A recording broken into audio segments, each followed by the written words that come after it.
இயக்குனர் ஹரி இயக்கத்தில் விஷால் நடித்த ரத்னம் திரைப்படம் நாளை திரையரங்குகளில் வெளியாக இருக்கிறது. இப்படத்தின் ப்ரமோஷன் நிகழ்ச்சிக்காக புதுச்சேரி சண்முக திரையரங்கிற்கு வந்த ஹரி ரசிகர்களிடம் கலந்துரையாடினார். பின்னர் புதுச்சேரி நகர வீதிகளில் களமிறங்கி வாக்கு சேகரிப்பது போல அனைவரிடமும் ரத்னம் படத்தை காண திரையரங்கிற்கு வருமாறு கேட்டுக் கொண்டுள்ளது கடும் அதிர்ச்சியை ஏற்படுத்தியுள்ளது.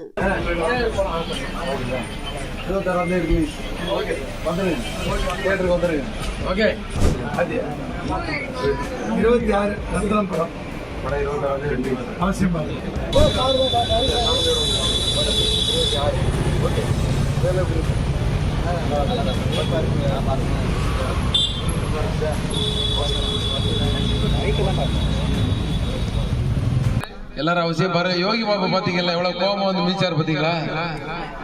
ஃபர்ஸ்ட் டைம் வந்து யோகி பாபு வந்து ஒரு முரடனான கேரக்டர் பண்ணிருக்காரு. அது கையில கத்தி எடுத்துட்டு சொல்றது, யாரா இருந்தாலும் எதிர்த்து அடிக்கிறது, இந்த மாதிரி ஒரு கேரக்டர் பண்ணிருக்காரு. அப்ப யோகி பாபு எவ்வளவு அடிச்சாருன்னா அப்ப விஷால் எவ்வளவு அடிப்பாரு பாருங்க. ரோட்ல ஒரு பொண்ணுக்கு பிரச்சனைனா என்ன பண்ணும்?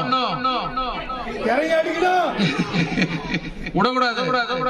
ஏன்னா இந்த காலத்துல எல்லாம் நம்ம எல்லாம் போலீஸுக்கு பயந்துட்டு எதுவுமே பண்றது இல்ல. ஆனா என்னன்னு தட்டி கேட்கணும்.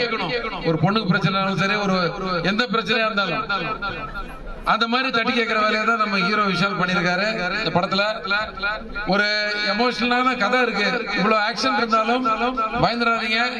ஒரு ஃபீலிங்கான கதை இருக்கு இந்த படத்துல. இந்த கதையை வந்து நீங்க வந்து தியேட்டர்ல வந்து இதே மாதிரி எனக்கு ரொம்ப நம்பிக்கை இருக்கு. நீங்க கண்டிப்பா தியேட்டருக்கு எல்லாரும் வருவீங்க நம்பிக்கை இருக்கு. இப்பவே சொல்றேன், உங்களுக்கு எல்லாம் ரொம்ப நன்றி. செய்திகளை உள்ளது உள்ளபடி தெரிந்து கொள்ள ரெஃப்ளெக்ட் நியூஸை சப்ஸ்கிரைப் பண்ணுங்க.